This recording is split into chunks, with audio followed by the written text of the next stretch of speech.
بسم اللہ الرحمن الرحیم، السلام علیکم۔ میں ہوں ڈاکٹر خاور انصاری، آپ دیکھ رہے ہیں AH قادری ٹی وی۔ آئیے خبر شامل کرتے ہیں شیخو پورہ سے۔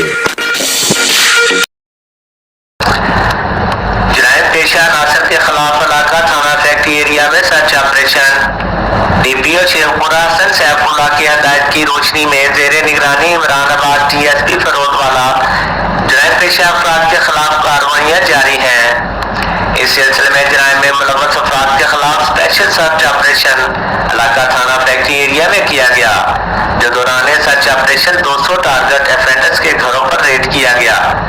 سرچ آپریشن کے دوران 10 افراد TOs اور 5 ملزمان، جن میں محمد ناصر، محمد لیاقت، شوکت علی، صداقت علی اور لطیف الرحمان شامل ہیں، جن سے بھاری مقدار میں منشیات برآمد ہوئی، جبکہ 15 کس ملزمان کو کرایہ داری ایکٹ کی پاسداری نہ کرنے پر گرفتار کر کے قانونی کارروائی عمل میں لائی گئی۔ اس سرچ آپریشن میں محمد افضل SHO تھانہ فیکٹری ایریا اور سرکر کی نفری کے علاوہ ایلیٹ فورس کو بھی شامل کیا گیا۔ اس موقع پر DPO شیخو پورہ حسن سیف اللہ کا کہنا ہے کہ جرائم پیشہ افراد کے خلاف کارروائیاں اسی طرح جاری رہیں گی اور شیخو پورہ کو امن کا ایک گہوارہ بنایا جائے گا۔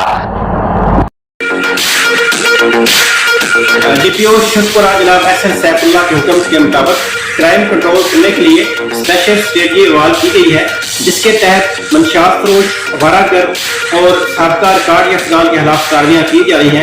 اسی سلسلہ میں گزشتہ رات ایک اسپیشل سرچ آپریشن علاقہ تھانہ فیکٹری ایریا میں خاص طور پہ کنڈکٹ کیا گیا، جس میں DCO سابقہ ریکارڈ کے افغان کو شامل دریافت کیا گیا۔ اس کے علاوہ منشیات فروشوں کے خلاف کارروائی کی گئی، جس سے بڑی مقدار میں منشیات اور اسلحہ برآمد کیا گیا ہے۔ مزید ملزمان کی تفتیش جاری ہے۔ اب تک کے لیے اتنا ہی۔ قادری ٹی وی کے اسٹوڈیو سے خاور انصاری کو اجازت دیجیے۔ مزید خبروں اور اپڈیٹس کے لیے ہماری ویب سائٹ وزٹ کریں اور ہمارے چینل کو لائک اور سبسکرائب کریں۔ اللہ حافظ۔ پاکستان پائندہ باد۔